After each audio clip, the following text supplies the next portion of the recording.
मित्रों, सनातन धर्म के ग्रंथों में बताया गया है कि बुरे कर्मों का फल हमेशा बुरा ही मिलता है, चाहे वह इंसान हो या फिर ईश्वर। इसका एक उदाहरण माता सीता का है, जिसका जिक्र रामायण में किया गया है। दरअसल रामायण कई भाषाओं में लिखी गई है। अलग अलग रामायण में कई तरह की दंत कथाएं मिलती हैं, जिनसे कई लोग परिचित नहीं हैं। इस कथा के अनुसार माता सीता को एक तोते का शाप मिला था, जिसकी वजह से उनको भगवान राम से अलग रहना पड़ा। पहले माता सीता को वनवास के दौरान रावण अपहरण कर लेता है और उसका वध करने के बाद माता सीता के साथ भगवान राम की अयोध्या में वापसी होती है। फिर धोबी की वजह से माता सीता को अलग रहना पड़ता है। हम सबके मन में सवाल उठता है कि राम तो भगवान है, फिर वह अपनी पत्नी से अलग क्यों रहे? तो मित्रों, बताने से पहले आप हमारे चैनल को सब्सक्राइब नहीं किए हैं तो प्लीज एक लाइक और चैनल को सब्सक्राइब जरूर कर देना। मित्रों, रामायण की कथा तो सभी ने सुनी या पढ़ी होगी, जिसमें श्री राम और माता सीता के जीवन से जुड़े पहलुओं को दिखाया गया है।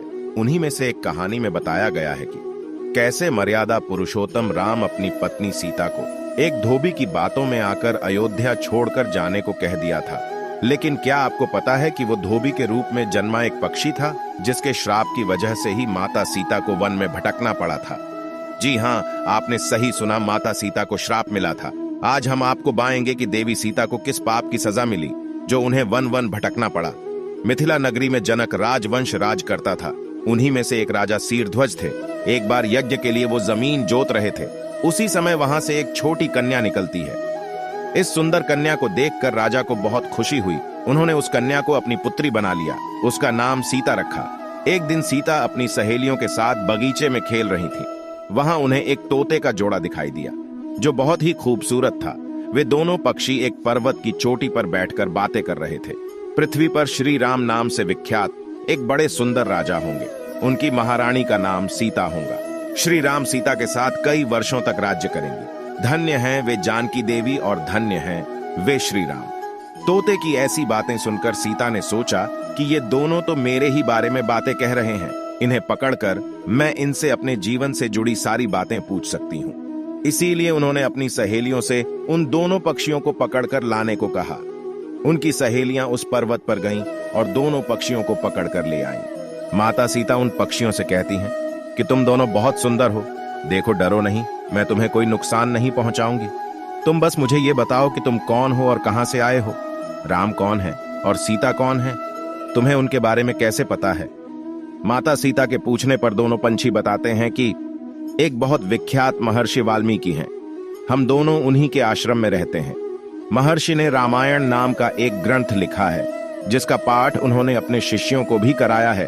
उन पक्षियों ने सीता को यह भी बताया कि इस ग्रंथ में महर्षि वाल्मीकि ने बताया है कि महर्षि ऋष्यशृंग के द्वारा किए गए पुत्रेष्टि यज्ञ से प्रसन्न होकर भगवान विष्णु, राम, लक्ष्मण, भरत और शत्रुघ्न ये 4 मानव शरीर धारण कर पृथ्वी पर जन्म लेंगे।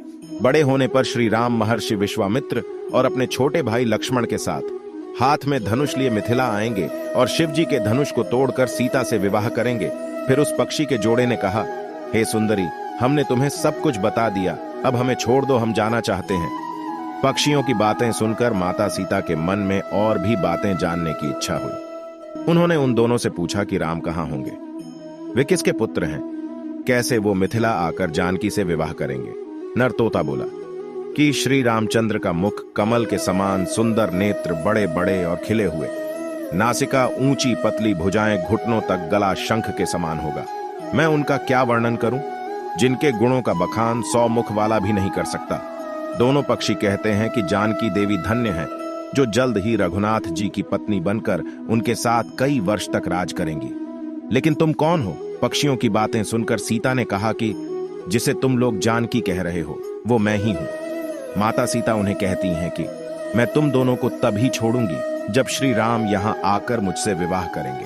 तब तक तुम दोनों आराम से मेरे घर में रह सकते हो।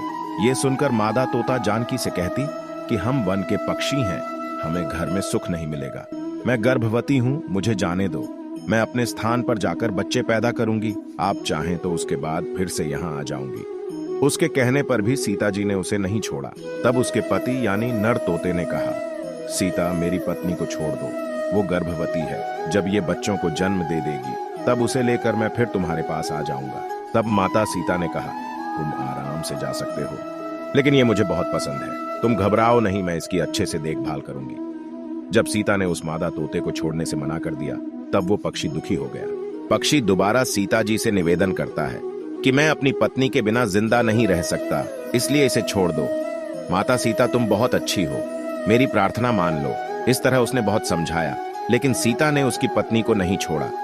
तब मादा पक्षी ने क्रोध में सीता को श्राप दिया कि अरे, जिस प्रकार तू मुझे इस समय अपने पति से अलग कर रही है, वैसे ही तुझे भी स्वयं गर्भवती की अवस्था में श्री राम से अलग होना पड़ेगा। कुछ दिन बाद पति से बिछड़ने के दुख में मादा पक्षी के प्राण निकल गए। पत्नी की मौत हो जाने पर नर पक्षी दुखी हो गया। फिर वो सीता जी से बोला कि मैं मनुष्यों से भरी श्री राम की नगरी अयोध्या में जन्म लूंगा, मेरे ही कारण तुम्हें पति के वियोग का दुख उठाना पड़ेगा। ये कहकर वो वहां से उड़ जाता है। कुछ साल बाद उसका जन्म अयोध्या में धोबी के घर हुआ। उस धोबी के कारण ही सीता जी का अपमान हुआ, उन्हें अपने पति श्री राम से अलग होना पड़ा। उस तोते का श्राप ही सीता जी के पति श्री राम से बिछड़ने का कारण बना। इसीलिए जब माता सीता गर्भवती थीं, तो उन्हें भी पति से दूर वन में रहना पड़ता है। आपने अक्सर लोगों को कहते सुना होगा कि हमें हमारे कर्मों का फल हमें यहीं मिलता है। इस कहानी से ये बात सिद्ध भी हो जाती है कि कर्म के फल से कोई भी नहीं बच सकता, फिर चाहे वो भगवान राम हो या सीता, सभी को अपने कर्मों को फल भोगना पड़ता है। मित्रों, आशा करता हूं आपको यह कहानी पसंद आई होगी, तो प्लीज एक लाइक और चैनल को सब्सक्राइब जरूर कर देना। धन्यवाद मित्रों, आपका दिन शुभ हो।